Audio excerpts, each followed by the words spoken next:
I've been sitting on this for 3 days now, trying to figure out if I should even post it. This isn't entertainment. This is a warning. If you're ever hiking in the northern backcountry where the trees grow so thick the light barely touches the ground, and you come across a clearing that looks like it's been abandoned for a century, turn the hell around. Don't explore. Don't camp. Leave. I'm not the superstitious type. 8 years in the Marines will beat that out of you. I've spent nights in Afghan valleys where you could feel hate in the air. I've been shot at, mortared, almost blown up. You learn the difference between fear and danger real quick. But what happened out there wasn't danger in the way I understood it. So I guess I'll start with the invite. Michael was my best friend since we were kids. We grew up 2 streets over from each other, rode bikes, played Call of Duty till our eyes bled, got into trouble as teenagers. He was the guy I thought would be the best man at my wedding someday. Then at 18, I signed the papers. Marines. Michael stayed behind, went to college, started his own life. We drifted.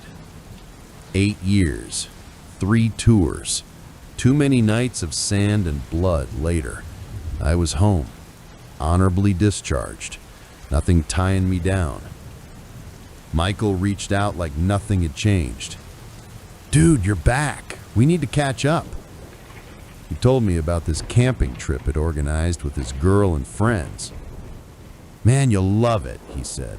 "Late autumn, crisp air, out in the sticks, nothing but trees as far as the eye can see. You've always loved that sort of thing, bro." I almost said no. Crowds aren't my thing anymore. But Michael wasn't a crowd. He was home. And I thought maybe this was a chance for a new start. Clear my head. Day 1. Into the woods. We met at some rundown diner off the highway at 0600. He looked older, had a bit more bulk like he'd been hitting the gym, but he had that same old grin with his half-Italian style he always rocked. That grin took me back to summer nights playing Xbox, sat in Call of Duty lobbies absolutely trashing anyone and everyone. The others were strangers. Katie, Michael's girl. She was all freckles and energy. Pete and Claire, a married couple. Pete had the build of a gym rat, all upper body, no legs. Claire was quieter, polite smile, sharp eyes. And then there was Laura, single like me. Blonde hair, calm voice. They were good people, friendly, tried to make me feel part of the group. I showed up overprepared, military habit. Tent, sleeping bag rated for sub-zero, high-calorie bars, water filters, med kit, 2 hunting knives, and my hunting rifle in a case slung over my shoulder. They laughed about it, called me Rambo, but in a good-natured way. We hit the trail at 0700. 5 hours through dense forest, following an old overgrown road Michael found on some antique map. Weather was perfect. Crisp, cool, the smell of pine heavy in the air. I let myself breathe. For a while, it felt right. Michael and Katie led with the map. Pete and Claire joked behind them. Laura hung back with me. We talked about movies, books, what I planned to do now. They asked about the Marines. I kept it short. Did my part, time for something else. They didn't push. I appreciated that. By the 5th hour, the sun was sliding low, shadows stretching long, the darkness creeping in. That's when we broke through the trees into an open space, and my stomach sank. The clearing. It was huge, bigger than a football field. A scar carved into the wilderness, ringed by trees so thick they looked like a wall. And scattered across that scar were buildings, 15, maybe more. Rotting wood cabins collapsed under their own weight, old rusted carts, tracks half swallowed by earth. An abandoned mining camp. Michael grinned like a kid showing off a treehouse. Told you it was cool.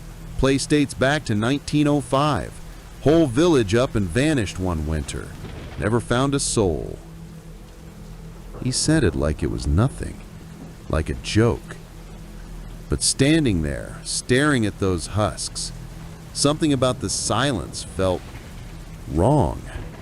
The forest had been loud all day. Here it was like stepping into a church at midnight. We didn't linger among the ruins. Everyone was tired. We set up camp near the center of the clearing, closer to the trees but away from the buildings. Fire crackling, food cooking, laughter rising. For a little while it felt normal. When night fell, the darkness hit hard and fast. By 1900, you couldn't see your hand without the firelight. We turned in early. Night 1. I don't sleep well. Haven't since Afghanistan. So when I woke to noises, branches shifting, something moving out there, I sat up, listening. Not footsteps. Not quite. Just movement. I told myself it was deer, maybe a fox. The woods are alive at night, right? I stayed awake a long time, rifle close, before exhaustion pulled me under. Day 2, the first signs. Morning came gray and cold. I was up first, making coffee, the smell cutting through the damp air. The others stirred around 8. Jokes, chatter. They planned to explore the old mining site. I said I'd hold camp. Someone should, I figured. When they left, I sat by the fire, sipping coffee, watching the tree line. Old habits die hard. That's when I noticed something. At first it was nothing, just trees. But then I noticed something. I raised up my rifle, and through my scope I saw a mark carved into the bark. A symbol I didn't recognize. Sharp lines, almost like runes. I scanned further. Another mark. And another. All the trees circling the clearing had them. Different symbols. Same style. Not random. Deliberate. In the fading light, we must have walked right past them without noticing. The group came back after an hour or so and flushed and excited. They'd found collapsed shafts, rusted rails, and what they swore were old clothes, ripped, half buried in dirt. They laughed it off, tried to spook each other with ghost jokes. After they'd finished telling me what they'd found, I told them about the carvings. The laughter died fast. Claire's smile faltered. Katie asked what they meant. I didn't know, but I told them the symbols were unlike anything I'd seen before. Sharp, angular, almost mechanical in design, yet they felt ancient. Some looked like runes, others like twisted letters from an alphabet that didn't belong to any human language. They weren't random. Each tree along the clearing had one, deliberately placed, forming a silent perimeter. That night the noises started again, louder this time, coming from different directions, branches snapping, leaves shifting. I lay there, eyes on the dark, every muscle coiled.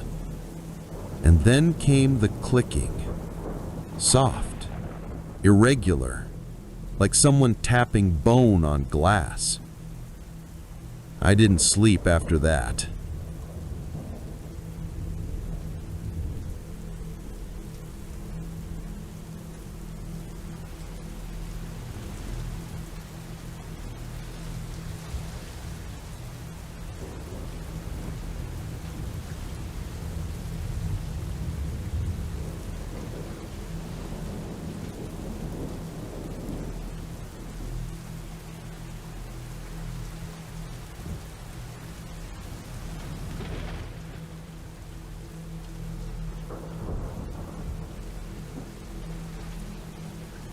Day 3, morning. The face. I was up before dawn, hands shaking as I lit the fire, made coffee just to feel human. The forest was still, too still, like the world was holding its breath. I lifted my rifle to scan the tree line, and that's when I saw it. High in a tree, far at the edge of the clearing, a face, pale, almost white against the bark, skin stretched too tight, and eyes, huge, black and glossy, catching the faint light like pools of oil. It didn't move, didn't blink, just stared. I don't know how long I looked through that scope, heart slamming in my chest. Every instinct screamed to put a round through it, but something in me knew that would be a mistake. When everyone finally crawled out of their tents, the fire was steady and coffee was ready. I sat there like nothing was wrong, but inside, I was ice. Michael stretched and grinned at me. "Damn, man, you're always up first." I smiled back, pretended, because panic is contagious. Panic gets people killed. When they'd all eaten something, I said quietly, "I need you all to listen and do exactly what I tell you. Don't ask why. Not yet." And they froze, sensing something in my tone. I lowered my voice. "I need you all to sit in front of me. Just do as I say. Act normal.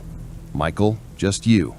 I need you to look over my right shoulder, edge of the clearing, about 10 o'clock high in the tree. Don't stare. Just have a look and tell me what you see." He looked, quick, sharp. Then his face drained of color, eyes locked on mine. Katie noticed. "What is it?" her voice cracked. Michael swallowed hard, whispered, "Holy shit." The others started shifting. "No sudden moves," I said. "Whatever you do, don't scream." One by one, they saw it. Pete cursed under his breath. Claire made this soft, strangled sound like she couldn't breathe. Katie started to cry silently. It hadn't moved, not an inch. Still clinging to that tree, head tilted slightly now, like it was curious. That was somehow worse. The plan. I leaned in, voice like a razor. "Here's what's gonna happen. We're leaving, now. You grab essentials only. Water, food bars, warm layers. No tents. Leave the fire burning so it looks like we're still here. We move quiet and steady, like nothing is wrong. Understand?" They nodded, stiff and jerky. I unzipped my pack slow, pulled out 2 hunting knives, handed one to Michael, one to Pete. "Keep these ready. If something happens, you don't fight to win, you fight to get distance. Got it?" I handed out energy bars from my stash. "Eat one now, pocket one for later. No stops." Laura whispered, "Dave, what is that thing?" I didn't answer. It felt like hours, though. It was maybe 15 minutes. Every zipper sounded like a gunshot. Every crackle of the fire made me flinch inside. Katie's hands were shaking so bad she dropped her bottle. I snatched it before it rolled toward the trees. Pete kept muttering, low like a prayer. Claire stared at me the whole time, eyes wide as if I could promise her safety. I kept scanning the tree line with the scope between movements. That thing never moved. But I swear, every time I looked back, its head was tilted a little further. That was somehow worse. Then Claire whispered, hoarse, "It's gone." I swung the scope up so fast I nearly ripped the sling. Empty tree. Oh, damn it, right. Get ready to move. We slipped into the forest like ghosts. No one spoke, just boots crunching soft over dead leaves. At first, it was almost calm, just walking, one foot in front of the other. I put Michael and Katie in front with the map, Pete and Claire in the middle. Laura stayed close to me. My rifle was out now, chambered, safety off. Every 30 seconds I turned, scanned behind us. Nothing. But the silence. Jesus, the forest would have been alive before. Now, dead. No birds, no wind, just us and the sound of our own breathing. After 10 minutes, I whispered, "If he hears something, you tell me. Don't stop, don't scream, just tell me." They nodded without looking back. An hour in, and that's when we heard the scream, back in the direction of camp. Not a scream for help, but a scream that didn't sound human. It didn't even sound alive. It started low, like metal being bent the wrong way, then climbed into this ragged, piercing wail that cut through the forest like a blade. It was too loud for any throat, too broken to be an animal. It was like something old and angry had just realized we were gone. Something that had been watching, waiting, and now was hunting. The kind of scream that doesn't just hit your ears, it burrows straight into your chest, makes your bones feel hollow. Katie whispered, trembling, "It's coming for us." I didn't answer, just motioned to keep moving. Every hair on my body stood up. Then came the smell. Faint at first, like rot left in the sun, then stronger, mixed with something chemical, like sulfur. Pete gagged. I whispered, "Quiet." The trail narrowed through a choke of black pines. Light barely touched the ground. And that's when Pete hissed, "Saw something?" I whipped around, rifle up. Nothing but trees. Except it was closer than before. I told myself no. Told myself to keep walking. Laura's hand brushed mine, cold as ice. Then we heard the whispers. Soft at first, like wind through leaves, then sharper, rhythmic, words in a language that didn't sound human. Katie started crying openly. "There's more than one!" Claire was whispering, "No, no, no," over and over. Michael gripped the knife so hard his knuckles were bloodless. I whispered, "Almost there. Stay with me." The second scream came fast and close. No warning, no buildup. Just a sudden ripping scream that tore through the trees not 30 yards behind us. It was higher pitched than before, frantic, like metal shrieking against metal, but now it had a voice buried in it. Not words, mockery, like it was laughing as it screamed. I felt it in my spine before I heard it in my ears, the kind of sound that makes your body want to fold in on itself, like your instincts know something your mind can't process. It didn't echo this time. It didn't need to. It was here. Then another to the left, another far right, circling, closing in. Katie broke into a run. Michael yanked her back. I barked, "Stay together! Move!" Now it wasn't whispers. It was laughter. Thin, reedy, echoing, mocking us. It felt like descending into hell as the light was dying fast, forest bleeding into shadow. We saw the faint glint of metal through the trees, the van, salvation. "Go," I shouted, "run, don't stop until you're in the van." They ran like the devil was on their heels.